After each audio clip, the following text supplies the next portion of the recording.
Hello बच्चों, botany की online कक्षा में आप सबका पुनः स्वागत है।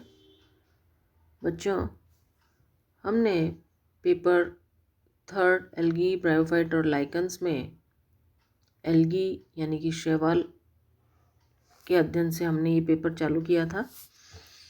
इसमें हमने विभिन्न वर्गों के डिफरेंट जनरा जो आपके सिलेबस में हैं, हमने उनको कवर करते हुए आज हम उसके या शैवालों के अंतिम वर्ग रोडोफाइसी पर आते हैं।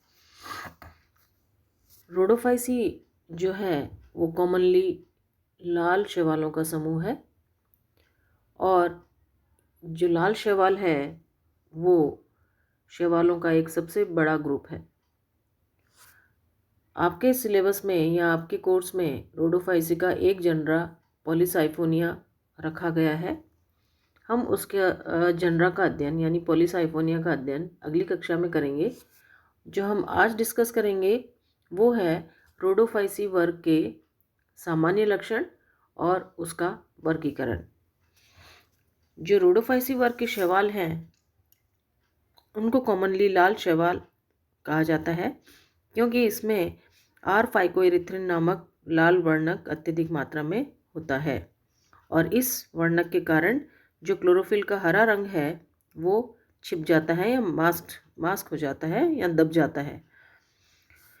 इस समूह में लगभग 400 वंश और 4000 जातियां सम्मिलित की गई हैं। केवल 20 जातियां जो हैं इसमें से फ्रेश वाटर हैं तथा शेष जो सभी जातियां हैं वो इसमें मैराइन है या समुद्री है।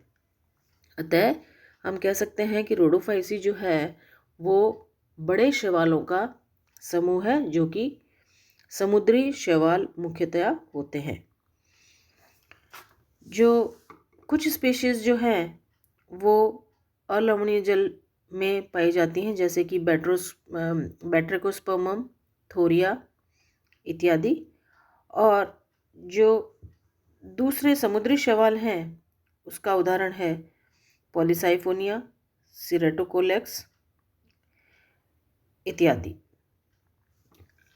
यानी कि सार ये है कि ये मैराइन ग्रुप है या मैराइन शैवाल हैं यानी कि जो समुद्र में पाए जाते हैं। कुछ ही जो इसकी जातियां हैं वो फ्रेश वाटर होती हैं, बाकी शेष सभी जातियां जो हैं वो मैराइन या समुद्री है। अब हम बात करते हैं इसके सामान्य लक्षणों की। इस वर्ग के जो शैवाल हैं वो अति सुंदर, कोमल और चिपचिपे होते हैं। चिपचिपे इसलिए होते हैं क्योंकि इनकी सेल वॉल के अंदर एक लिसलिसा कवरिंग होता है, इसलिए ये लिसलिसे होते हैं। और रोडोफाइसी के दो उपवर्ग हैं, बेंगोइडी और दूसरा है फ्लोरिडी। यानी कि जब हम इसका क्लासिफिकेशन का अध्ययन करेंगे तो रोडोफाइसी को दो उपवर्गों में बांटा गया है, बेंगोइडी में और फ्लोरिडी में। तो जो उपवर्ग बेंगोइडी है उसके थैलस जो हैं एक कोशिकीय, तंतुवत अथवा पैरेन्काइमी हो सकते हैं या पाए जाते हैं, जबकि जो दूसरा वर्ग है, उपवर्ग है फ्लोरिडी, उसके सदस्य जो हैं वो अत्यधिक जटिल होते हैं और उनमें जटिल संरचना या जटिल संगठन, थैलस संगठन पाया जाता है। जो इस वर्ग में, इस उपवर्ग फ्लोरिडी में जो थैलस संगठन है वो प्राय दो प्रकार का होता है, यूनिएक्शियल थैलस और बहुअक्षीय थैलस। यानी एक अक्षीय थैलस यूनिएक्शियल और बहुअक्षीय थैलस यानी मल्टी एक्शियल। जो एक अक्षीय है उसके थैलस में केवल एक केंद्रीय अथवा अक्षीय तंतु होता है यानी सिंगल फिलामेंट होगा और उसकी जो है ब्रांचेस उसमें हो सकती हैं। तो यानी मुख्य अंतर जो है वो एक थैलस अथवा बहुथैलस, इसी चीज़ का अंतर दोनों में है।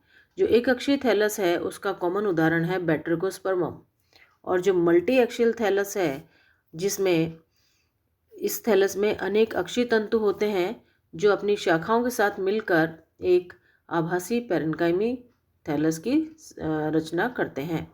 जो पॉलीसाइफोनिया है वो मल्टी एक्सियल थैलस का उदाहरण है।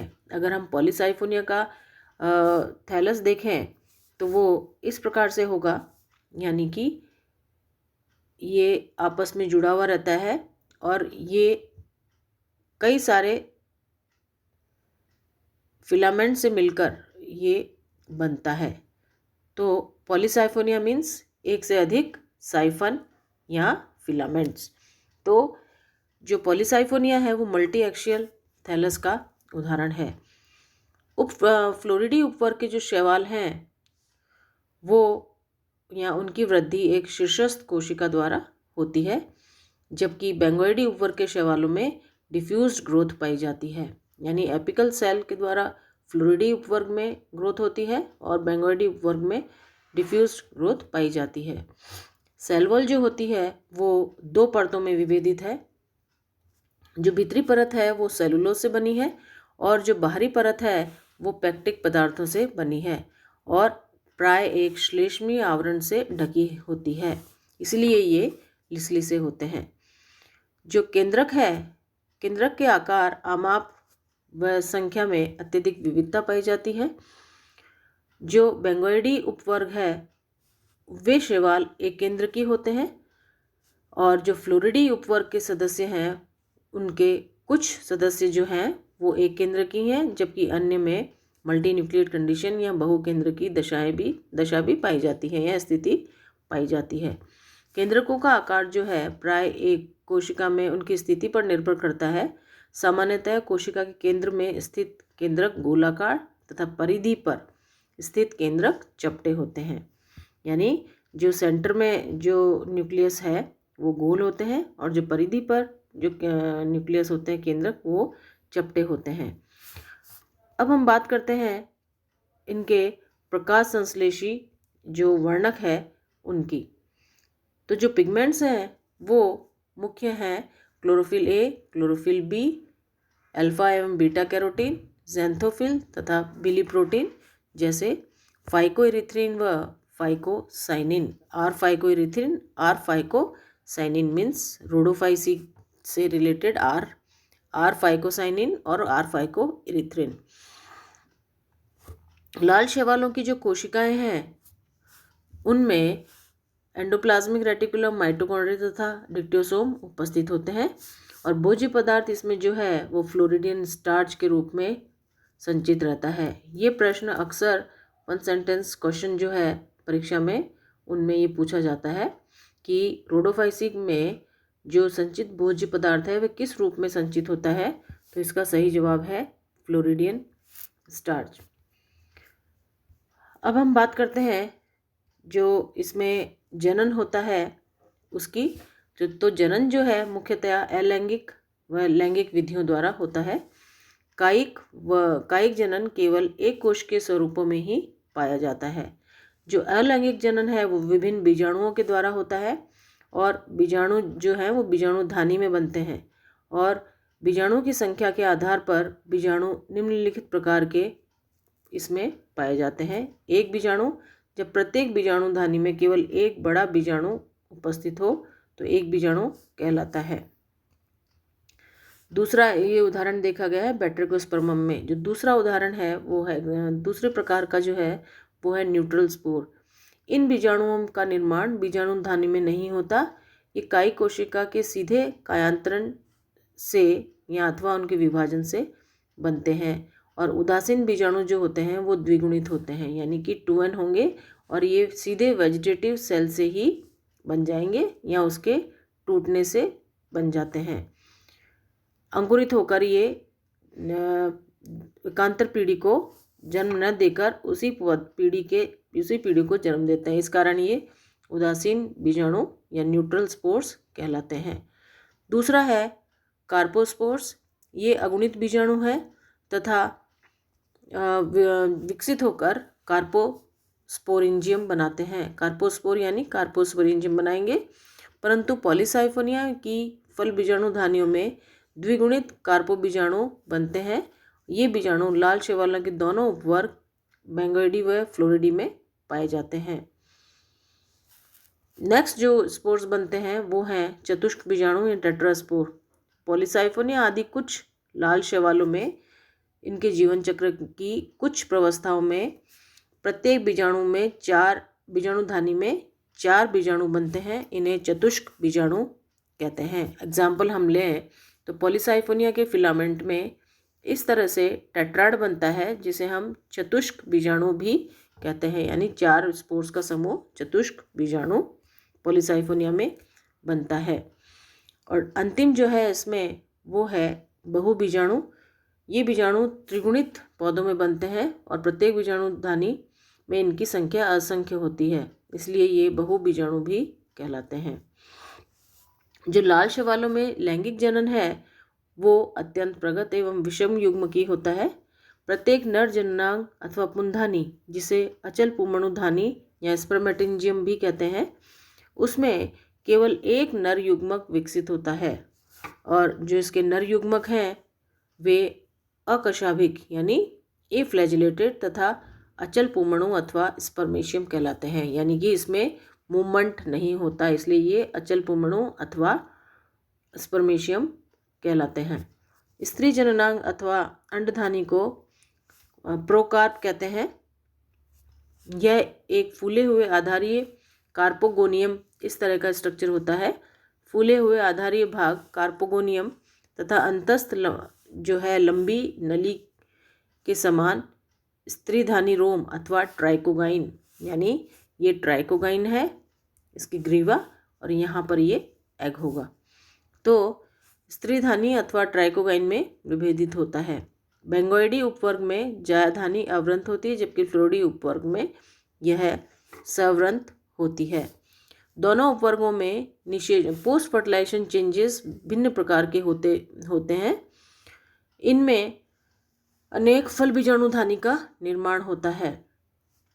जो पोस्ट फर्टिलाइजेशन चेंजेस है ये रोडोफाइसी वर्ग का इम्पोर्टेंट प्रोसेस है और परीक्षा में इस पे क्वेश्चन भी पूछा जाता है कि पॉलीसाइफोनिया में पोस्ट फर्टिलाइजेशन यानी निषेचन उपरांत जो परिवर्तन होते हैं उन पे एक शॉर्ट नोट लिखिए। इसको हम डिटेल में जब पॉलीसाइफोनिया पढ़ेंगे तब हम इसको डिस्कस करेंगे। अब अंत में ये थे जो मुख्य कैरेक्टर्स रोडोफाइसी या लाल शैवालों के हैं। अब हम चर्चा करेंगे इसके क्लासिफिकेशन की। फ्रिश ने 1945 में थैलस संरचना एवं निषेचन उपरांत परिवर्तन यानी निषेचनोत्तर परिवर्तनों के आधार पर रोडोफाइसी वर्ग को 2 उपवर्गों में बांटा था, बेंगोइडी और फ्लोरिडी। तो जो बेंगोइडी है ये सरल संरचना वाले शैवाल होते हैं हमने बताया, और इन शैवालों में विसरित अंतर्वेशी या डिफ्यूज्ड ग्रोथ पाई जाती है। इसका जो मुख्य एग्जाम्पल है वो है पोरफायरा और पोरफायरिडियम। जो आपके सिलेबस में है वो पॉलीसाइफोनिया है और वो सदस्य है फ्लोरिडी का। तो इन लाल शैवालों का थैलस एक अथवा बहुअक्षीय होता है। इनकी वृद्धि एक शीर्षस्थ कोशिका द्वारा होती है और इनमें जननांग अधिक मतलब बेंगोइडी की तुलना में इस शैवाल में जननांग अधिक विकसित होते हैं। पुनः फ्लोरिडी उपवर्ग को निम्नलिखित 6 गणों में डिवाइड किया गया है। निमेलियोनेल्स, जेलिडेल्स, क्रिप्टोनिमेलियल्स और गिगार्टिनेल्स, रोडीमेनियल्स और सिरेमियल्स। जो पॉलीसाइफोनिया है वो इसी बेंगोइडी का सदस्य है और जो इसका क्लासिफिकेशन जो है विभिन्न एल्गोलॉजिस्ट या फाइकोलॉजिस्ट ने भी रोडोफाइसी वर्ग का क्लासिफिकेशन दिया। इसमें से दूसरे हैं राउंड, जिन्होंने 1973 में रोडोफाइसी वर्ग का वर्गीकरण दिया था और इन्होंने जो रोडोफाइसी वर्ग है उसको फाइलम का दर्जा दिया, फाइलम रोडोफाइटा, और उसमें वर्ग रखा रोडोफाइसी और फिर पुनः उपवर्गों में बांटा। पहला है बेंगोइडीफाइसी और फ्लोरिडी ये 2 उपवर्ग इन्होंने दिए थे और इसके अंतर्गत इन्होंने 6 ऑर्डर्स में इसको, जो सेकंड है फ्लोरिडियोफाइसिडी, इसको 6 ऑर्डर्स में डिवाइड किया। परंतु हम फ्रिश और स्मिथ का क्लासिफिकेशन ही फॉलो करते हैं, अतः ये जो ऊपर है ये वाला, ये इसको हम मान्यता मतलब ज़्यादा इसको देते हैं। फ्रिश का जो वर्गीकरण है हम इसको फॉलो करते हैं। बच्चों, ये था इसका क्लासिफिकेशन कि नीचे लास्ट में इन दोनों उपवर्गों के कुछ कैरेक्टर्स यानी कि उनके डिफरेंसेस दिए हैं। तो अंततः यही कहेंगे कि जो रोडोफाइसी वर्ग है वो बड़े शैवालों का समूह है जिसमें अधिकांशतः समुद्री शैवाल पाए जाते हैं। इसमें फाइकोइरिथ्रिन की अधिकता होती है जिसके कारण क्लोरोफिल का कलर जो है ग्रीन कलर वो दब जाता है और इनमें सेक्सुअल रिप्रोडक्शन अत्यंत जटिल होता है और निषेचन उपरांत काफ़ी परिवर्तन होते हैं।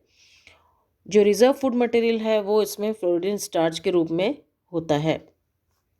वर्गीकरण में अगर हम चर्चा करें या वर्गीकरण की बात करें तो इसको 2 उपवर्गों में बांटा गया है, बेंगोइडी और फ्लोरिडी, जो कि दोनों विभिन्न विभिन्न लक्षण वाले शैवाल होते हैं।